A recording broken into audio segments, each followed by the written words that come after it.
What is up, everybody? Welcome to the Movies That Make You podcast, where movies are more than just entertainment. They're a catalyst for meaningful conversations. I'm Jonathan Sprang, and I go by Sprang. And most weeks we dive into movies to watch in preparation for a new release hitting theaters. But we don't stop there. We talk about the deeper ideas, the life lessons, and the morals that these films have to offer.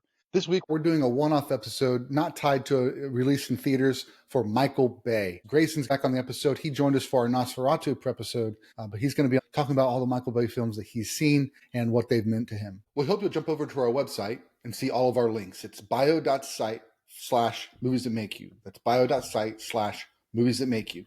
There you'll find all of our links to our Instagram, to each podcast stream, whether it's Apple or Spotify. You'll also find our Letterboxd link, which highlights the lists of movies that make you laugh, movies that make you cry, movies that make you scream, and everything in between. Before we dive into this week's episode, though, let's take a look at the next 4 weeks on the Movies That Make You podcast.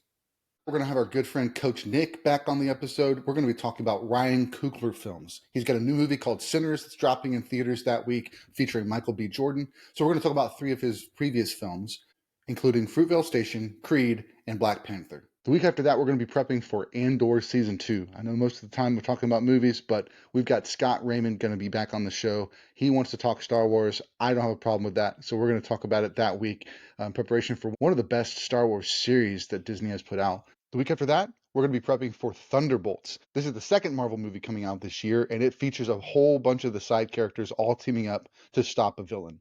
Looks like a lot of fun. So we watched a few Marvel movies where these characters were introduced, and we had a lot of fun with those, and we'll talk through all of the Marvel stories that we can on that episode.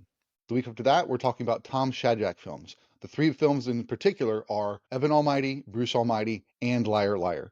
3 of these films that have a really strong moral, so we wanted to take a look at those. They requested to watch Bruce Almighty. I said, let's make an episode out of it. Hope those episodes excite you. So without further ado, let's get to the podcast. We are back with another episode of the Movies That Make You podcast. I am Sprang, and I am joined by my good buddy, Grayson. What is up, my bud? What's up, man? My homie. How are you? I'm good, dude. Good. Good. It was fun doing the Nosferatu episode with you. I really enjoyed that one. We went through a lot of movies. We don't have as many movies to get through tonight, but we also might not have as much to talk about each of them individually. Right. It should be fun. Last time, let's fill the audience in. Last time you were engaged, and you're not anymore. Right? Nope, I am married. Yes. Yeah. Yes. Yeah. Got married. Went on our honeymoon, and just got right back into life. Moved into an apartment, and it's pretty much it. Nice. Yeah. Got the dog there, keeping you company. Yep. That's awesome. Emotional support animal. Yeah. Exactly. Well, I'm doing good, man. It's been a kind of a good week at work so far. I mean, recording this on a Monday night, had a great weekend. Chris and I watched, I think, 6 movies over the weekend. So that's always good. That's always a good weekend. We are chilling at home as much as possible these days. So it gives it a nice excuse to catch up on some movies. That's awesome. And with the podcast, a lot of the times we're like, a lot of the movies on the schedule are things that are for a podcast episode, in a few months or whatever. We're watching through the Final Destination series. We watched the 4th one over the weekend. And then we'll watch the 5th one, if not this coming weekend, the following weekend, because Bloodlines is coming out. So that's going to be a fun episode. It's one of the horror movies that Kristen actually likes, the series.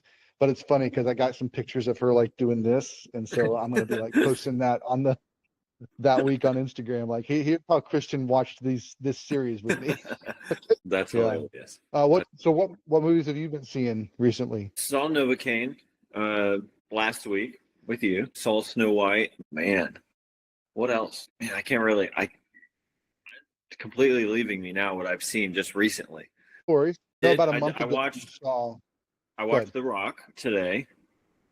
Nice. Yep. Michael Bay. Loved it. It was awesome. It was really good. Yeah. I kind of did a little bit of an experiment with it, and I just went into it without looking up any information about it. I didn't look at the synopsis. I had no clue what the movie was about. I just hit play and took it at face value, and I thought it was a great movie. And it was really good. Yeah.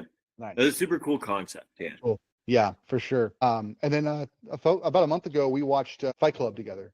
So we had a little couples date night, went to get some nice food and some drinks, and then went up to your place and watched Fight Club. So I know it's been a few weeks now. Like, what are your thoughts on that movie? Not at all what I expected, that's for sure. I didn't really know what to expect. I haven't seen it before, but I guess I haven't really heard much about it, which I guess makes sense. You're not supposed to. But yeah, it just completely took me by surprise, but I loved it. It was super cool concept. It was really cool. You made a comment during the movie, the main character, just when he comes in, like in that first scene where he comes in and he's like just full of confidence, just seeing that is super cool for him, because he kind of always just kind of plays like a dweeby character, or like a not always a side character, but not always the most confident characters. And seeing him walk in just like with that stature, and he knows he's the man, it's just just like super cool.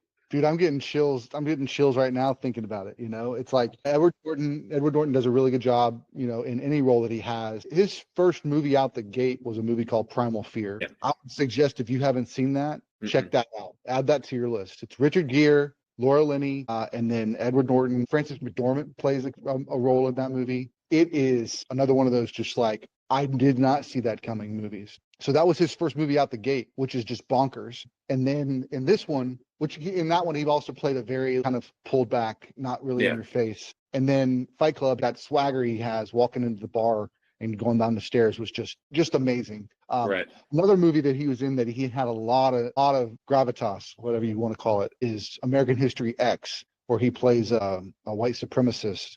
That's it's kind of like you're seeing kind of the back story and the kind of the current story at the same time. It's going a little bit back and forth, but he basically has just gotten released from prison, and so you're seeing kind of him in prison and things like that. So it's really, really, really good movie. But he plays a really strong character in that one. But you're right, like most of his roles, he plays like that kind of more dweebish, more like he's using his brain more than his brawn. And that's why I think he worked in The Incredible Hulk, because it was like that juxtaposition of his Bruce Banner being the skinny, scrawny guy to becoming this massive, huge beast. It showed the differences between them. It's definitely one of my top films. It's definitely my top 25. I have to have it in the top 25. This year is 2025. I'm planning to do in December. I was going to invite you to be a part of it if you're interested. Doing the 30th anniversary of movies that came out in 1995. I know you missed the 99 one, but I thought this one would be kind of interesting because they all came out before your birthday. So and we could narrow down the list, and it wouldn't be till December. So if you're interested, I'll send you the list. Again, I think part of the fun, look at it for sure. Fun with talking to you about it is that a lot of these movies you're probably watching for the first time. And if you didn't, then that's also fun too. Like if you'd already seen it before, like why is this a movie that, so the interesting conversations, and there's so many good movies. So I have a list of, I grabbed all the movies that came out on Letterboxd. I grabbed them, just sorted, like filtered by year, every movie that came out. And then I filtered by if I'd watched it, and then by the rating that I gave it. And so it kicked out, just by doing that, kicked out the top 80 films of that year, according to me, and then rated them from high to low. So I figured we just try and hit the top 10, and then any honorable mentions that are on the list, like throw them in there, like, hey, this is one to check out, this is one to check out, but not spend time doing. But that'd be fun. For sure. Cool. Well, let's get into it, bro. Let's get into it. As Grayson mentioned, we are talking about Michael Bay films. As you saw in the intro, we were talking about Michael Bay films. This was funnily enough, I thought that there was a movie coming out directed by him that was going to be releasing this weekend.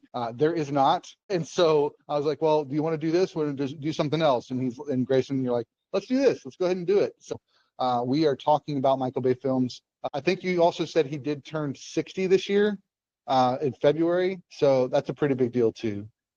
He's been a part of my movie life since at least high school, because one of the movies came out in high school, and it was a big deal when it came out. And the song blew up and was everybody's top song that year. I made it on a mixtape for a girlfriend.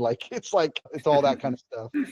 And it's interesting too, because he's got a lot of movies that he's been like a producer on, and not necessarily directed. So when I looked at just his directing movies, I was like, oh, wow. Okay, so he's only directed 17 movies, it looks like, and I've seen 15 of them. So that's pretty cool. But I was just going to run it down from earliest, just from when it was released on, if that's cool. Yeah. First movie he directed, Feature-length film was, crazily enough, Bad Boys, 1995. Will Smith, Martin Lawrence, Tia Leone. First movie out the gate, just blew everybody's minds as being what a fun movie. And I think you'd already seen this one before we talked about this episode, right? Yeah, I've seen it. I have seen it. It's been a long time, so I don't necessarily know all the details about it, or remember all the details about it. But I do remember it being like, okay, this is something different. This is really good. Right? Yeah, it introduced us to, well, it didn't introduce us to the song, but the bad boys, what you gonna do? You know, like the Cops theme song from the TV show. They kind of took it and put a little spin on it and all that. They actually just had the fourth one come out last year. Bad Boys, I can't remember the name of it, but Bad Boys for Life was the third one. And then Bad Boys, something else came out last year. But yeah, Will Smith was hot at the time, and Martin Lawrence was a comedian, and he was like stepping into doing this more action role. Tia Leone I had known from TV, but I didn't really know her much from movies or anything. But yeah, she played a girl that figured out something to do with the mob. She saw something she shouldn't have seen. So she's trying to go into witness protection. Mike Lowry, which is Will Smith's character, she trusts that she trusts her friend who knows Mike, that he can protect her. So they set up a meet. Come to find out, Will Smith can't go to the event, and Martin Lawrence has to go for him instead. So he has to act like Will Smith so that they think he's, you know, and so that's some hilarity. That's just that kind of just funny vibe. It reminds me a little bit like Jumanji, you know, where they're going to play the other character and play them like they would. So that's kind of fun. And then it's just kind of, it devolves into, you know, they got to stop this drug dealer and all this stuff, and huge action scenes, huge gunfights. And I think one of the key scenes that you've seen and are just on all the Bad Boys gifts are like the sweeping camera move while Will Smith and Martin Lawrence are like standing up about to face the last battle. Yeah. Huge stylistic, like everything Michael Bay does is super stylistic, and it's fun, and it just has this energy and this vibe that you know it's a Michael Bay film. Whether it's a good film, that's something different, but you know this is Michael Bay because it just has a certain look to it. Right. Yeah. Anything else about Bad Boys that comes to mind for you? Like Will Smith, or like, do you remember? No, anything? I don't think so. Yeah, it's just been so long since I've dove into the storyline that I honestly couldn't tell you. Yeah. No worries. Oh, next movie that came out was The Rock, and you just saw that one. So 1996, Sean Connery, Nicolas Cage. Let me hear your thoughts before I jump into it. So yeah, I basically just completely took it at face value, and it blew me away. I didn't know what to expect, so it was a phenomenal movie. All the performances were good. It was just a good old fashioned 90s movie, you know. It checked all the boxes for his action film. Yeah, it's like I think that says it all right there. Like, if you've heard of the 90s action film, like, this is the blueprint. This is the best of the best for that style, and it's because Michael Bay is he's got a style that's just permeates through the whole thing. I'd say too, like, Nicolas Cage was on a tear during this time as like kind of the action thing. So one of the producers that did a lot of those movies, those big action movies, with Jerry Bruckheimer. And while he wasn't directing, and I don't think Michael Bay directed, obviously, but a couple other movies that kind of were around the same time were like Con Air and a movie called Gone in 60 Seconds. And both of those are like kind of the same vibe. It's like this just glorious action stuff, totally. Really cool set pieces, Nicolas Cage being awesome. And so in this one, it really was like a fun thing, I think, for Nicolas Cage to be paired with this guy that's been an actor for years and been, you know, Bond all the way through to, you know, Finding Forrester.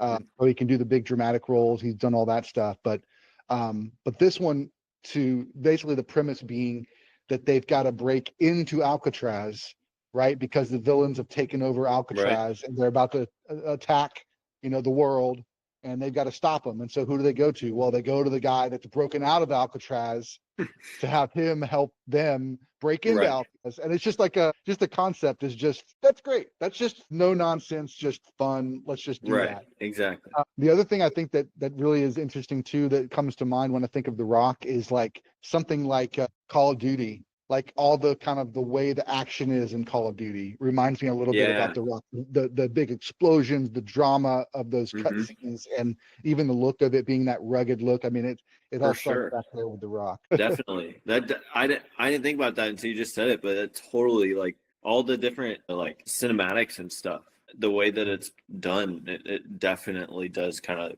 resemble Call of Duty. Super funny. Yeah. Can you remember what your first Nicolas Cage movie was, or the one that you maybe it wasn't your first, but the one that resonates with you from him? Yeah, I would probably say National Treasure, probably. Yeah. Great one. Yeah. And I was actually going to ask about National Treasure specifically. Obviously, Sean Connery's character gives Goodspeed a clue at the end of the movie, and he goes in. Apparently, it's like a photo reel, and it has something to do with JFK's death. Like, I don't know if it was something that I'm like a little key thing that I missed in the movie, or if it was just like a little funny stab at the fact that he knows a bunch of secrets. Yeah, I think that's all it was. Yeah, it was just kind of like he knows all the secrets, and he's not supposed to. I just think it's hilarious that you go from that and into him being in. I guess it wasn't National Treasure, was it? Or was it where he's trying to get the Declaration of Independence? Yeah. That was National Treasure. Yeah. I was thinking Da Vinci's Code. I was thinking Da Vinci's Code also, but no, National Treasure. It's just funny that he ended up playing that role that has so much to do with the same kind of funny idea. Yeah, for sure. Yeah, we watched National Treasure with the boys a couple years ago, and haven't watched the second one yet. But I know that there's a third one, and like there's talk of a third one. Everything's kind of coming back. Everything's trying to. They tried to reboot it with a series, a Disney Plus series. Personally, I thought it was pretty good, but it definitely didn't gain as much traction as it needed to, I think. Yeah. I was going to mention that my first interaction with Sean Connery was Indiana Jones and the Last Crusade. Played Indy's dad in that. There's a 1980s film. I grew up watching those. So that was my first introduction to him. And then after that, back as I got older and watching some of the other ones, like this one came up in college, and then Finding Forrester was one of his later ones. But then like seeing him as Bond was really interesting, and just he's just had such a long and illustrious career. He's got that iconic voice. Yes, it's so epic. He's got I wasn't even expecting him to be because I didn't look into this movie, so I wasn't really expecting him to be in this movie. And then the second I heard that voice, I was like, oh man, it's great, man. It's great. One other character I did want to mention in this actor is Ed Harris. Ed Harris, man, he has been in so many movies, so many films. He's such a great character actor. I remember I was traveling with a group in college, and one of the kids we'd stay with people from the church when we were traveling. So, one of the teenagers that was at the house that I stayed at one time was like, "Hey, let's play 6 Degrees of Kevin Bacon," which is the game where you try and connect actors to Kevin Bacon and how fast you can do it. And this kid used Ed Harris as his like trump card, because it was like Ed Harris was in Apollo 13. So if he could connect somebody to Ed Harris, he always knew he was one jump to get to Kevin Bacon. And he beat me every single round. It was just bonkers how good this kid was. That's hilarious. Yeah, it was cool. But yeah, found a loophole. I know, right? Found that cheat code. Yeah. Cool. Well, let's jump to this next one. 1998. This is the one I was mentioning earlier. This one became a cultural phenomenon. Armageddon. Bruce Willis, Liv Tyler, Ben Affleck, and a host of others, Billy Bob Thornton being one of them. They have to go take a spaceship, take a shuttle, land on an asteroid so that they can drill a hole, blow it up to split the meteor apart so that it misses Earth. And instead of training astronauts how to drill holes, they said, you know what? We need drillers to become astronauts. And so just, again, bonkers. The reason it works is because it's so silly, but it works. Right. And it's just, turn your brain off. Don't try to think the science. This is just, we're just going to have some fun. What's first memory, or what do you remember about watching Armageddon when you watched it? Honestly, I don't know that I have seen it. Did you not see that one? Okay. Yeah. Well, you've heard the theme song. The concept sounds really familiar, so I could have. But if I did, I probably was too young to remember. Yeah, the title song was Aerosmith. I want to close my eyes, because I miss you, babe. Oh yes. So even if you didn't see the You movie, forget I fell asleep to Delilah every night that's right. That's right. That was my childhood. Exactly. Yeah. So that one, man, that song became like everybody's love song, every couple's favorite song kind of thing. But there is a line that I quote out of this movie more than many other quotes in real life, and that is, they're trying to get something about they're on the thing, they're out drilling for oil out in the middle of the ocean. So he finds out that Ben Affleck is dating his daughter, and he doesn't like it, and so he has a shotgun and he's going after him, and he shoots at him, and it brushes it hits his leg a little bit, and he says, Ben Affleck says, and here's how I remember it. It might not be the exact quote, but he's like, "It's all fun and games till somebody gets shot in the leg."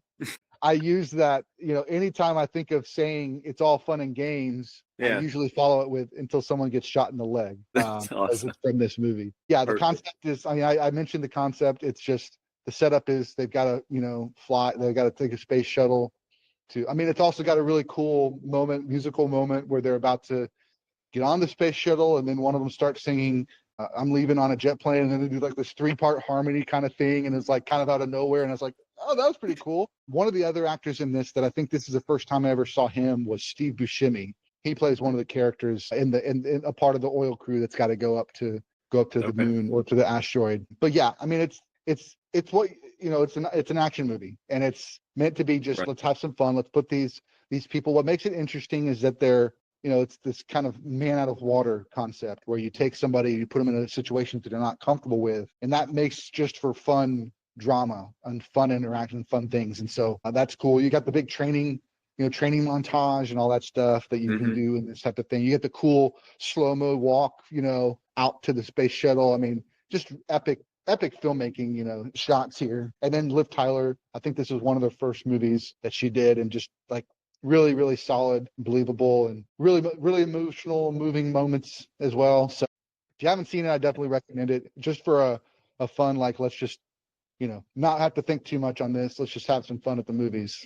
For sure. Yeah, that's awesome. The next one on his filmography is 2001's Pearl Harbor, which also stars Ben Affleck and I thought it was Liv Tyler again, but it's not. It's actually Kate Beckinsale, Josh Hartnett, Cuba Gooding Jr., and a host of others. But Pearl Harbor, obviously, story of the bombing of Pearl Harbor and then the retaliation. There's lots of good movies around that event. One most recently, Oppenheimer, came out a couple of years ago. Was Christopher Nolan's first Oscar win for Best Picture and Best Director. Kristen is a big World War II movie story. Like, she likes books about World War II. She likes shows about World War II, movies about World War II. So a couple weeks ago, maybe a month ago now, she just threw it on, just a Saturday afternoon while we were just kind of cleaning up and stuff, and then we sat down and finished it together. But yeah, it's a good movie. It wasn't one I went to, I think, because it's a strong love story kind of thing. It didn't grab me at that time. It wasn't as much. It wasn't as much just kind of fun action. It was a little bit more serious. Cuba Gooding Jr. plays a black sailor that ends up surviving the bombing, and then it's just kind of one of his good roles. Good acting. Josh Hartnett. This is when he was like kind of up and coming. He was a heartthrob, and then he stepped away from acting. But really solid performance. He and Ben Affleck play brothers that are both in the army, and they both have to participate in this mission to go and bomb Japan for bombing us. So. It's a lot more lighthearted than Oppenheimer. I will say that. A lot more lighthearted than Oppenheimer, but it's still a little more serious than some of the other films. Up on the list, 2003, we've got the sequel to Bad Boys 2. Will Smith, Martin Lawrence come back.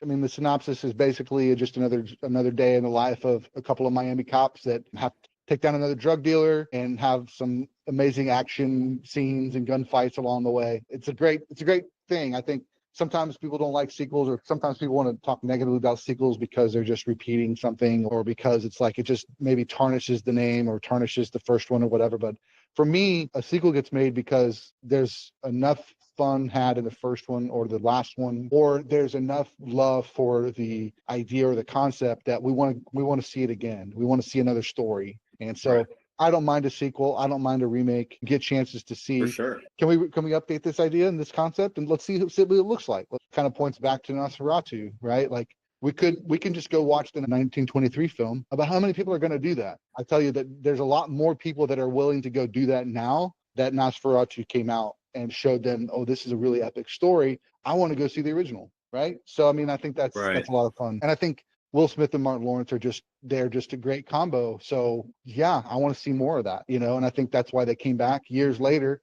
They did too. They kind of stepped away. Let's not do any more. And then they've come back years later and saying, you know what? Like, we want to revisit these characters again. We want to revisit this story again. So, and their interaction and banter between them are just hilarious and great. So, and fun action scenes, fun gunfights.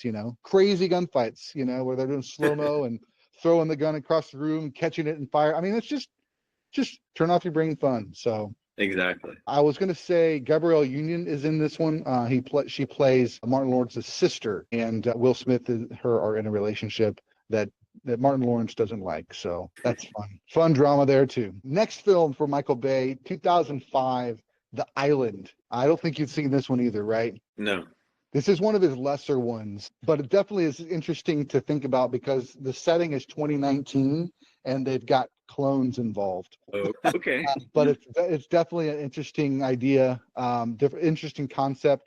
I think that the counterpart to this would be something like a movie called Logan's Run from the 70s. This one is similar to that one. There's people living in this facility, and if their number gets called, they get to go to the island. And they get to live the rest of their days on the island. And so then it's these Ewan McGregor, Scarlett Johansson. They come across what the island really is, and they realize, oh, it's not actually a good thing. And then they have to escape and try to figure out and try to expose this thing as the farce that it is. So, gotcha. Fun movie. I definitely would recommend it for those that just sounds cool. See a fun concept film and have some action. I think this was very early on, and for my Scarlett Johansson understanding, I know that she was in some other films before this, but this was the one where she kind of played an action role, and so definitely played up her ability to do that so that she could do other things like the Avengers and things like that. So yeah, cool. All right, so let's touch on probably his definitely most money-making franchise of all time. It's one where everybody, when they think Michael Bay or they think of this product or this franchise, they can compare it to Michael Bay for good or bad, and that is Transformers. Yep. He directed 5 of the Transformers films, and then they've recently jumped off and done they've kind of kicked off to an 80s timeline and are kind of starting over, telling some other stories in kind of the Transformers universe. Michael Bay's not directing. He's still producing, but he's not directing those films. But he did direct 5: Transformers, Transformers Revenge of the Fallen, Transformers Dark of the Moon, Transformers Age of Extinction, and Transformers The Last Knight. So I know that you've seen all of these, or at least I think you marked them, most of them on the list. What's your experience with the Transformers? So, I grew up seeing them. They're definitely influential theater movies for me growing up. Most notably, I think it was was it Revenge of the Fallen in 2009, I think, and then I think Dark of the Moon was 2011. That is correct. Yeah, nice work. Yeah. So I think so. I can't remember exactly which one of those, but it was right around the time that it was either one of the AMCs near us had recently overhauled their IMAX theater and had where it was a whole big thing, and the whole speaker system had been fully redone, and they were advertising it as being a whole new experience, just like Dolby now is. And I remember I'm pretty sure it was Revenge of the Fallen that was where Ironhide was played a really big role. And that was my very first IMAX movie ever. Nice. And just seeing that intro with all the the sounds of the dubstep sounds that they use. So when they are transforming and that title screen coming on and it transforming into Transformers, that booming brand new IMAX theater sound system was just absolutely mind-boggling in that time. It was definitely one of those, that opening title screen in that IMAX theater, experiencing that for the first time. That's a memory that'll always live forever in my head. for sure. Absolutely. Yeah. These movies were just, the first one especially came out the gate and just wowed everybody being able to see those. Last year they came out with an animated one called Transformers 1. That's like the origin of Megatron and Optimus Prime and how they were friends, and then they got their ability to transform, and then they ended up parting ways. And I've heard really good things about that. We didn't watch it. I haven't seen it either yet, but I have wanted to see it really bad. Yeah, I think the boys thought it looked too childish, and they're too cool for kiddie movies and kiddie shows. They didn't want to see it, but everything I heard about it was great. So, but we did a podcast to prepare for it, and so I thought introducing to the boys to some of the Transformers movies, not all 8 of them, but we watched the original Transformers, we watched Bumblebee, and then we watched Rise of the Beasts because we hadn't seen that one yet at all. So we watched that last year. But I think, nice. One of these days when they do the next Transformers film, we'll end up watching the rest of the series. It's definitely one of those kind of diminishing returns. There's stuff that just gets a little weird. But again, if you look at Michael Bay's track record, he knows how to make a film that's fun. It's got big explosions. It's got all the things that just kind of keep us entertained for an hour and a half to 2 hours. And that's okay. Like sometimes that's all we need. To your point, I like the idea of Age of Extinction. We introduced these Transformers that have been around for generations on Earth, but they were dinosaurs because they always kind of clone or copy things that are around, and so copying the dinosaurs. And then last night you get into like the Knights of the Round Table and all that stuff in the history, and so it's like they're trying to expand it. It's like, hey, this has been around a long time, and this is what it looked like then, and this is what it's looking like now. So they're always trying to shooting for the fences, and sometimes it works, sometimes it doesn't, but either way, you're entertained. That's what I have to say about Transformers. One of the other ones that came out kind of in the middle of all that is 2013's Pain and Gain. Mark Wahlberg, Dwayne "The Rock" Johnson, and I think Anthony Mackie star in this film about a guy that begins to extort money from different places. Several failed attempts, they abduct a rich man, convince him to sign over all his assets, but then Kershaw makes it out alive. Authorities are reluctant to believe his story. That doesn't really give you much to go on, but all I'll say is based off a true story, and this is one of those movies where a lot of critics want to praise this movie as being one of his better films, especially when you kind of see the Transformers movies kind of dropping in quality. He comes out the gate and hits Pain and Gain, and everybody's like, wow, we knew you could direct films. This is really, really good. I was going to say, just from the lineup, it sounds definitely worth a watch. Yeah. It's really good. Based on a true story, it's got a lot of good, funny moments. And it's Dwayne Johnson kind of early on-ish in his career, his acting career. So he's still, but you kind of see like the quality of his acting continuing to progress and being to where he's doing a lot of good stuff these days too. So definitely check it out. If you haven't seen it, go for it. All right, next one up is another one. If you think about kind of how we mentioned just a minute ago that sometimes Michael Bay films hit because they're fun and exciting, sometimes they don't. But then he always shows comes out with another film and everybody's like, wow, that was really good. So like Pain and Gain, the next one that we'll talk about, he did another Transformers in between, but this one is 2016's 13 Hours. This is The Secret Soldiers of Benghazi. It's based on a story again. So there's something there that like these stories that are true give Michael Bay a place to kind of, maybe the story is engaging enough that he can then put his style on it. But he's already got a foundation that's there to work from. But this one actually shows Jim from The Office being a badass. It's the first time we saw him doing anything outside of sitting at a desk and staring at the camera. And, completely blew me away. I think you've seen this one, right? Yeah. Oh yeah. Many times. Yeah. What are some of your takeaways from 13 Hours? Man, it's honestly, it's just a really good like combat movie. I've always kind of been a little bit of a sucker for a combat movie. I'm really looking forward to the new one that's coming out. Warfare, yeah. Or warfare movies. That's the word I was trying to think of. Yeah. I don't know what it is. That 13 Hours and Zero Dark 30, movies like that have always appealed to me. Black Hawk Down comes to mind. Yeah. Black Hawk Down. Yeah. Yep. And it does everything that a warfare movie needs, and it tells a really important and really good story. Yeah. I think one of the things that makes 13 Hours so poignant is that it is not real time, obviously, because we would be sitting there for 13 hours, but because it's a true story from this very small window of time. Everything's moving, everything feels very anxious. The whole movie is feeling like this energy that's pushing you to like, we got to do something. Suspenseful.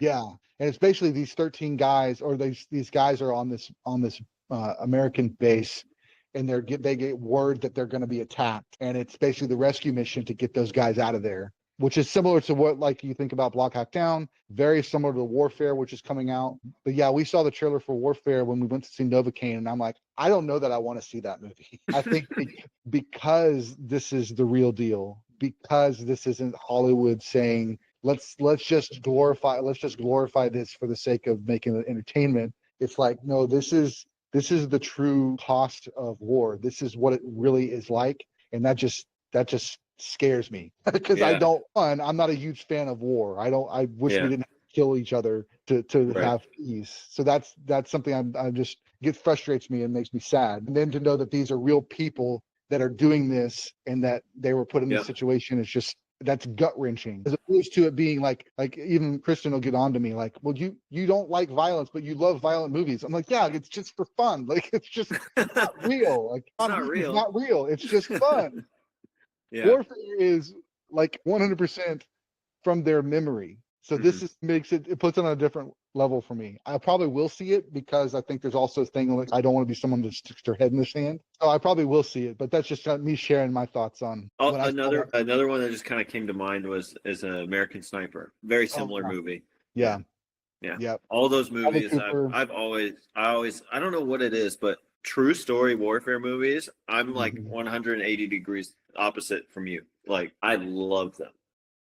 Yeah, another one for me that comes to mind is Mark Wahlberg, also in Lone Survivor. That's based off a true story where a guy gets separated from his team and has to survive for a number of days in the mountains of Afghanistan, Iraq. I can't remember the exact Middle East, but it was during the Iraqi war. But it's based off his remembrance of those things. Right. Pretty wild. Sure. 13 Hours, definitely worth a watch. Phenomenal film. Yes. All right. The next one on the list, he did do another Transformers movie in between, but 2019's Six Underground. And I think this was just released on like Netflix. So it was a Netflix movie, which was a big change. This is one of those things that's kind of interesting about the state of films in the last few years. At first, a lot of people criticized any movies that were on Netflix as being just made for TV. These aren't real cinema. Netflix continued to push for getting consideration, releasing their movies in theaters so that they would be taken into consideration for awards and be taken seriously, all the way back to one of the ones I haven't seen it yet, but Idris Elba plays a guy that basically is taking children in Africa and forcing them to be soldiers. It's called Beast of No Nation. So that was one of the first ones that they kind of got recognized. It got Oscar buzz. And then I think about Alfonso Cuarón did one called Roma, and it got nominated for best film, and he got nominated for best director that year. So Netflix is really trying to like basically put themselves out there as like, no, we believe in film. We want to celebrate film. We want to make good films. And also, we just got it announced recently that Netflix is going to have their Netflix house built in Dallas area somewhere. I can't remember exactly which time. I don't know if it's Frisco or somewhere else in Dallas, but it's going to be a Netflix movie theater. So okay. Yeah, so it's going to be interesting. I don't know that they're just going to play Netflix films. I don't think they would, but that might be the case. I'm not sure. But an interesting kind of, they're trying to get themselves out there. So what's been your take on Netflix films in general? Yeah, I think they've definitely improved a lot. I think I kind of had that general opinion of them at first. They kind of had that low budget feel to them at first when they first started making films on their own. And then, I think some of the first ones that they started producing that were really good were right around that time, was like around 2019 and 2020, which was kind of perfect timing. It was a really good play on them, just timing wise, with everything that happened around that time with COVID and everything. And I think their traction that they got, because so many people were stuck at home and had nothing else to do, that they just started watching all these Netflix films and then started realizing, oh, these are actually pretty good, and they have like there's some talent to be found here, you know. Okay. Absolutely. I think that really helped them gain a little bit of traction, and then end up being able to get more budget for like better production and stuff. Yeah, for sure. So I got to speak to my first introduction to Netflix. I was back in college, and my buddy, my roommate, got a Netflix account back when they delivered the discs to your mailbox. And you had different plans where you could have one at a time, two at a time, up to 10 at a time. And that would each cost more money. And so he would get a movie every once in a while in the mail, and we'd watch it, and then he'd send it back. I was like, that's really cool. And then in 2000, I think it was 2003, I finally realized, okay, I want to get my Netflix account. And so I got started the Netflix account. I started getting movies. My sweet spot was 3 at a time, because the delivery time of me getting it back to Netflix and getting the next one was a 3-day turnaround. And so that meant that if I watched one on Monday and I had 2 others to watch, the return from Monday would be back in my mailbox on Thursday. And so I would constantly have, a new movie to watch. And so that's what I spent a lot of those years getting my money's worth. That was how I justified it. I think it was like $10 a month to have a movie every day. And now we get our money's worth with AMC A-List. Exactly. $24, and you've got 3 movies a week for any quality, any style, any theater. Yeah, so, absolutely. But yeah, so that was my history of Netflix, and then they went to the streaming service. Blockbuster tried to get into the mail service, and that bombed, and then Blockbuster went under. But yeah, Netflix, once they went to streaming, it was they were really cutting edge on that. It really changed the game. Netflix was the first person to put it out there that they were the streaming service. They were, yeah, absolutely. Yeah. And shortly after that, Hulu joined that. And I cut the cord in 2010. I haven't had a cable service for 15 years.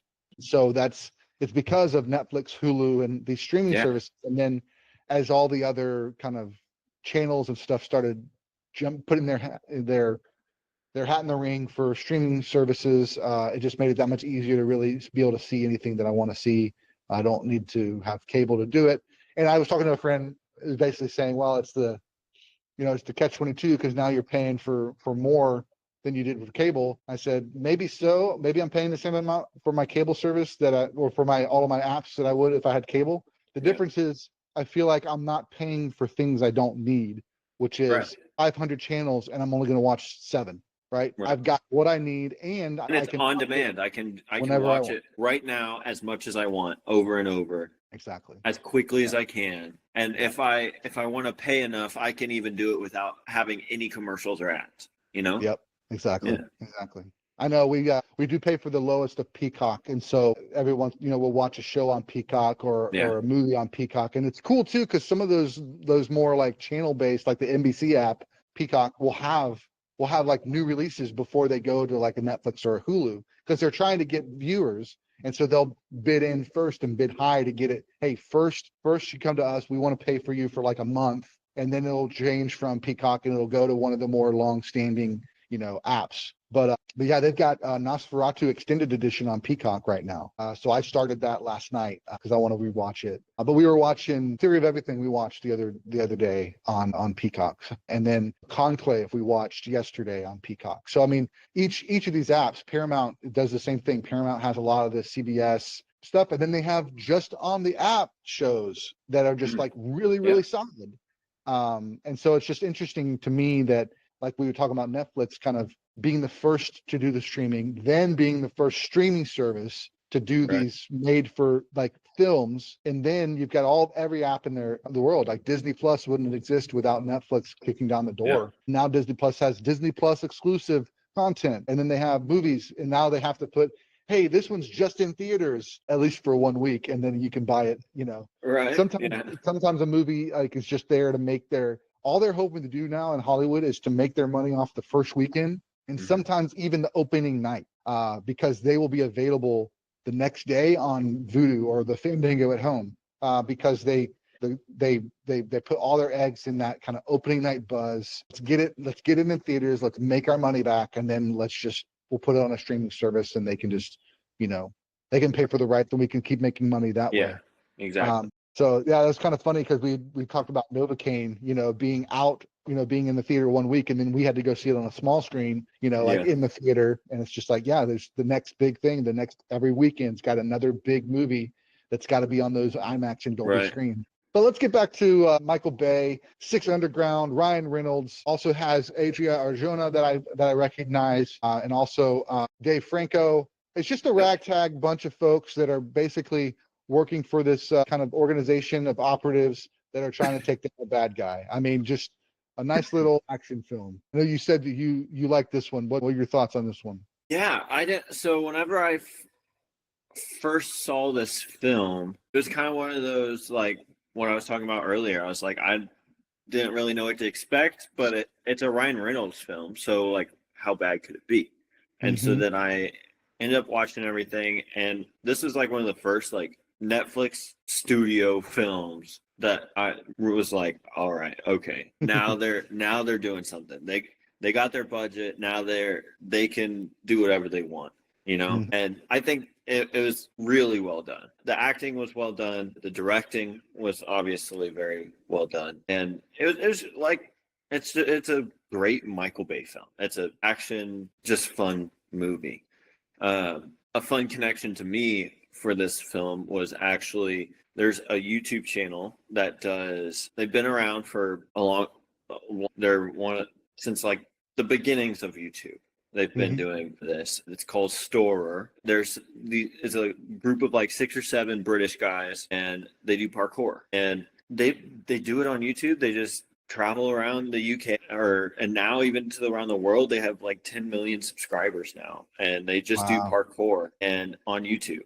And that's all they've ever done. They just make parkour videos on YouTube, and they got asked directly by Michael Bay's team to do all the stunt work in that film. And I didn't know until a little bit. So I've been a fan of Storer for a long time, since before Six Underground. But I didn't know that there was a connection there until maybe a year or two ago. And I was watching some old Storer videos, and I guess I had missed a couple where they were literally doing behind the scenes of the movie, of them doing all the stunt work. Like they made like a little mini documentary of them doing all the stunt work for the movie, and I was like, what? I would have never guessed that they were, because they didn't really talk about it, they didn't really promote it that much. It was just something that they did because they'd always wanted to be like stuntmen on it for a film, and they just did it as a passion thing, I just thought that was super cool, and it made that movie a little bit more special. And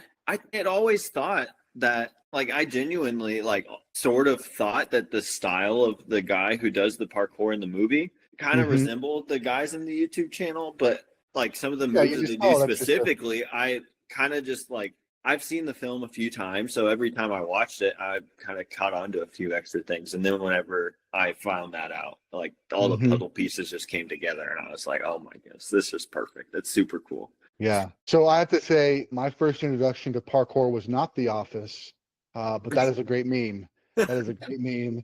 Yeah. Great audio clip that's been used for so many dog and cat videos online. So great. But Bond, so Casino Royale was the first movie that Daniel Craig played Bond, and shout out to Daniel Craig. His Bond films are stellar and really gets at the heart, in my opinion, gets at the heart of who Bond was, harkening back to that Sean Connery style of Bond, just being a really strong character that's going to do what it takes to stop whatever bad things are going to happen.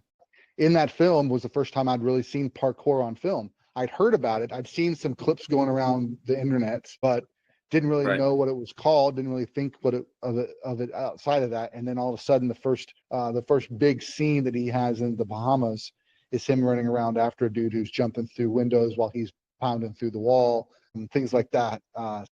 Really, really cool. And yeah, I mean, it's really awesome that they actually utilized real guys that are a part of this team. I didn't realize that there was I knew that there was a lot of parkour groups and stuff, but I didn't realize that there was actually an organized group that did it semi-professionally enough to be in those films. So that's pretty awesome. Yeah, there is actually people who do it professionally. Yeah.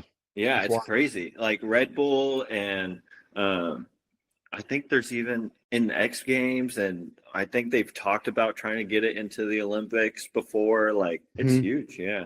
It's very niche. Yeah, for sure. It's definitely very niche, but it's super cool. And I've always been like kind of like into like whether it's like tumbling, like gymnastics, or rock climbing, and parkour kind of like mixes both of them and then adds like a freestyle aspect to it, and it's just it's super cool. That's awesome, man. Well, let's hold on that thought. Let's do one more film, and then we got more on Storer. Next film, 2022, we got Ambulance, starring Jake Gyllenhaal, Yahya Abdul-Mateen II, and Elza Gonzalez. Yahya plays a character, Will Sharp, who's desperate for money to cover his wife's hospital bills, and he goes to his adoptive brother, Jake Gyllenhaal, to help him out. And instead, Jake says, well, I've got this bank heist I want to do. Let's do that, and that'll help you pay your wife's bills and get me some money too.